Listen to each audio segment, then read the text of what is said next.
रेणुका पंवार जी। श्री हनुमान महाराज। महाराज जी कोटि कोटि प्रणाम। महाराज जी, जब भगवान मनुष्य को धरती पर भेजते हैं तो कर्म अच्छे करेगा या बुरे करेगा, ये सब भगवान तय करते हैं या मनुष्य स्वयं अपने कर्म करता है? नहीं, आपको छूट दी गई है।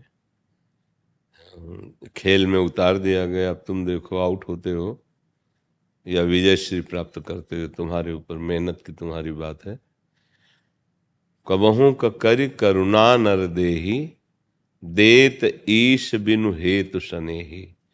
बिना हेतु प्यार करने वाले भगवान ने संस्कृति मांझ बरियाय के पायो, मानुष देह वृथा कृत दारत।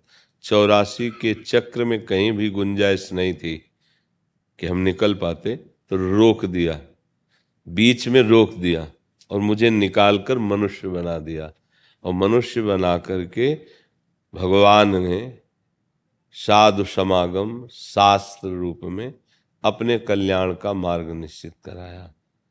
सत्य स्वरूप से भगवान तुम्हारे हृदय में बैठने, किसी से पूछने की जरूरत नहीं। जब आप गलत कदम उठाओगे तो अंदर से आ जाएगा सावधान, ये गलत है। मान लो गुरुदेव की बात, अंदर बैठे हैं वही समझा रहे हैं, पर हम इतने मदान्ध हो जाते हैं कि हमें वो बात सुनाई भी देती है, बाद में पश्चाताप भी करते, हमने क्यों नहीं माना। अगर मान लेते तो आज हम ऐसी बुरी दशा में ना आते, पर वो कामना के वशीभूत होकर ऐसा कार्य करता है। तो ये मनुष्य जीवन कोई पशु जीवन नहीं कि केवल आप प्रारब्ध भोगने आए हैं, आप नवीन प्रारब्ध बनाने आए हैं।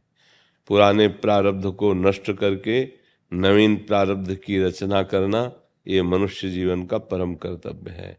और ये होता है केवल भजन से, केवल भजन से, दूसरा कोई उपाय नहीं है।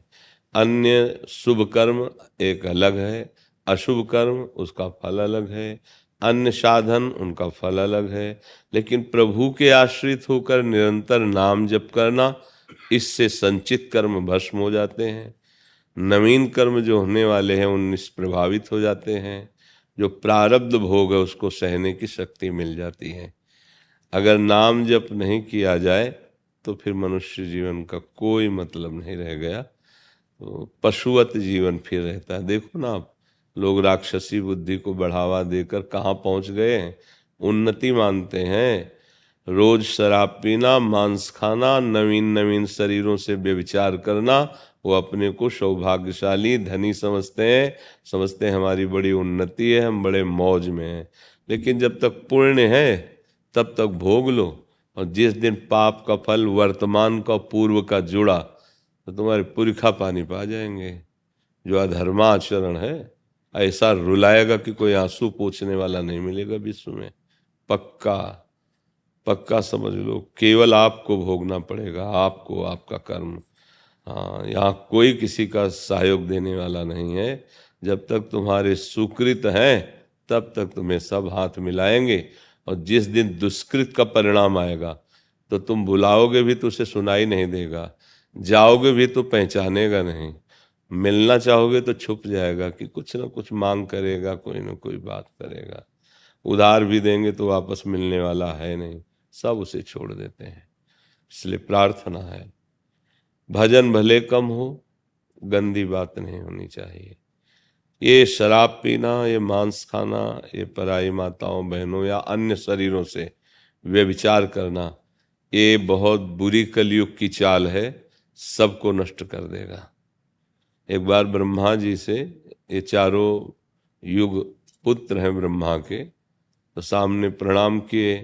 तो ब्रह्मा जी ने सतयुग से कहा कि हमने नरक की भी रचना रची है, तो कुछ ऐसा करना कि वो खाली ना रहे, कुछ तो चले जाए। तो सतयुग ने साफ मना कर दिया कि हमारे राज्य में कोई नरक नहीं जाएगा। त्रेता से कहा तो उनका कोशिश करेंगे, अपने बड़े भाई का अनुगमन करेंगे। अर्थात हो सकता है कोई चूक जाए तो बात अलग है, नहीं हमारे भी राज्य में कोई नरक नहीं जाएगा।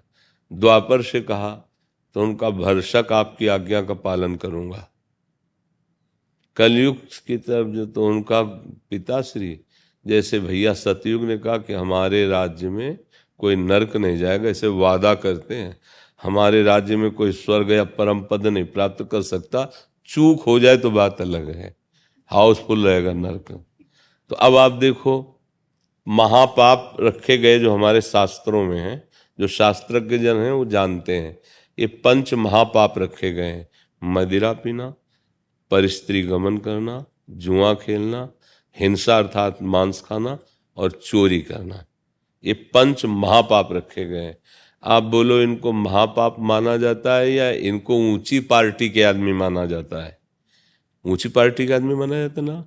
बड़े आदमी की पार्टी है तो आपको खूब शराब फ्री पियो, अच्छा, मांस खाओ, जिसका चाहो अलग अलग रखा हुआ है, करोड़ों रुपए की तो पार्टी करते हैं ना। और ये सब कहाँ पहुंचाएगा तुम्हें? नरक पहुंचाएगा। और अपने को वीआईपी समझते हैं, बड़े समझते हैं।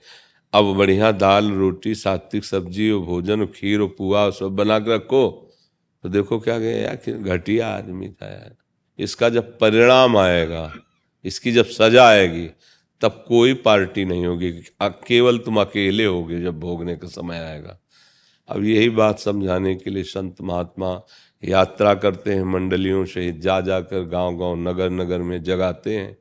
अब ये बात मान लो तो भाई मान लो। अब आचरण पवित्र नहीं है और आके कहते हैं कि दुख मिटा दो, जैसे यहाँ ना। तो अब देखो भी यहाँ तो शास्त्र सम्मत जीवन है, शास्त्र सम्मत वाणी है। यहाँ ऐसा नहीं है कि हम तुम्हें राख दे दें या कोई जंतुर दे दें या कलावा बांध दें, कोई ऐसा नहीं है।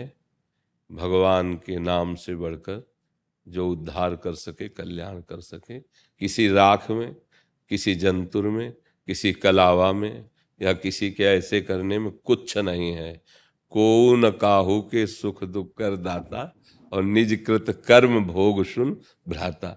नहीं, ऐसे ऐसे सिद्ध महापुरुष हुए हैं कि प्रकृति के कैंसर को मिटा दें। रामकृष्ण परमहंस जी के गले में कैंसर था, भाई जी के उदर में कैंसर। बड़े बड़े महापुरुषों को पीड़ा युक्त देखा जाता है, और भजन का प्रयोग पीड़ा मिटाने के लिए नहीं, वो तो प्रभु की प्राप्ति के लिए है। तो इसीलिए अगर आप दुख से बचना चाहते हो, सदा सदा के लिए आनंद में डूबना चाहते हो, तो एकमात्र भगवान का नाम है। ज्ञान विज्ञान की बुद्धि नहीं रह गई है, साधन चतुष्टय संभाल सको इतनी तुम्हारी क्षमता नहीं रह गई है। तो भगवान के आश्रित हो जाओ। राम कृष्ण हरि राधा राधा जो नाम प्रियो। पर हाथ जोड़ के प्रार्थना है, अगर शराब पियोगे, मांस खाओगे, पराई माता बहन या अन्य शरीरों से व्यभिचार करोगे, तो चाहे जितना राम राम जप लो, आपको अनुभव में आनंद नहीं आएगा और क्लेश बढ़ेगा और आपकी अश्रद्धा हो जाएगी नाम में, अश्रद्धा हो जाएगी भगवत मार्ग में। परहेज ठीक ना हो तो औषधि पीड़ा विशेष प्रदान करने लगती है। इसलिए सद्गुरु वैद्य वचन विश्वासा, संयम या न विषय के आशा। पक्का बिल्कुल भ्रमित मत हो। जितना तुम अच्छे कर्म करोगे, नाम जप करोगे, उतने आनंदित रहोगे। संतों का आशीर्वाद क्या होता है जानते हो? जो हम भूल में भटक रहे थे, उनके वचनों से हमारा सुधार हो गया, ये होता संत आशीर्वाद। संत माता की तरह हृदय रखते हैं, पर सुधरना आपको होगा। अगर हमारी सामर्थ्य से तुम्हारा कल्याण हो जाता, तो ये ऐसे ऐसे उदार महात्मा हुए हैं कि तुम्हें कुछ न करना पड़ता, वो भगवत प्राप्ति करा देते, पर वो हार गए। आप नहीं चाहोगे तो आपका परिवर्तन कोई नहीं कर सकता है। आपकी स्वीकृति आपका परिवर्तन करेगी। आप स्वीकृति ही नहीं कर रहे, तो देखो बड़े बड़े महापुरुष हुए और उनके समीप रहने वालों का परिवर्तन नहीं हुआ, क्योंकि उन्होंने उनकी बात को नहीं माना। जैसे बड़े बड़े महापुरुषों का एक बाहरी प्रताप होता है, एक आंतरिक। बाहरी प्रताप में रुपया पैसा सेव संतरा खान पान सामग्री सब रहती है, तो आप शिष्य बने, खूब खाओ पियो, लेकिन जितेंद्रीय थोड़ी हो पाओगे, मनोनिग्रही थोड़ी हो पाओगे, आत्मज्ञानी थोड़ी हो पाओगे। उसके लिए तो उनके बाह्य प्रताप का भी त्याग करना होगा और आंतरिक में घुसना होगा कि किस आनंद में रहते हैं। तब तुम्हारा जीवन सत्य और सच्चिदानंद से भर जाएगा, प्रकाशित हो जाएगा। तो हम तो कहा 24 घंटे में अगर 24 मिनट नाम जप करोगे तो तुम्हें उठा लेगा, जहाँ हो जिस धरा से वहीं से उठाता चला जाएगा। तो यार 24 घंटे में 24 मिनट देने में क्या जाता है? सत्य हैं, भगवान हैं, उनके हम हैं, तो 24 मिनट राधा राधा राधा राधा राधा राधा राधा, तो यही 24 मिनट आपको आगे बढ़ा देगा। ये आपके दुष्कृतों का नाश करके आपको आगे बढ़ा देगा। पर अगर ये सब करोगे ना गंदी बातें, आज हम किसको समझावें? मनोरंजन ऐसा समाज प्रिय बन गया है कि कैसे समझावे। गर्लफ्रेंड बॉयफ्रेंड, भैया ये जहर तुम्हें दिखाई नहीं दे रहा है पर तुम्हारा नाश कर रहा है, तुम्हें मार रहा है। जब संयम से कन्या पाणी ग्रहण होता और फिर गृहस्थी में जाती, पवित्र संतानें, पवित्र भाव उत्पन्न होते। संयम से बालक ब्रह्मचर्य रहकर जब किसी लड़की का पाणी ग्रहण करता, दोनों की प्रियता बहुत काल तक गृहस्थ धर्म में अतिथि सेवा, भगवत सेवा करते हुए भगवत प्राप्त होते थे। अभी सुधर जाओ, कम से कम जितने लोग सुन रहे हो उतने सुधर जाओ। कोई फ्रेंड नहीं। फ्रेंड किसे कहते? कुपथ निवार सुपंथ चलावा। हाँ, कुपंथ का त्याग करा के सुपंथ, ऐसा थोड़ी कि पवित्रता उसकी नष्ट कर दो जो फ्रेंड बना है, उसको गलत मार्ग में डाल दो, उसको ऐसी आदतें पकड़ा दो, नशा की ऐसी गंदी आदतों की, कि वो अपने धर्म से भ्रष्ट हो जाए, नियम से भ्रष्ट हो जाए, माता पिता की अवहेलना करने। तुम मित्र हो, तुमसे बड़ा दुश्मन कोई नहीं है।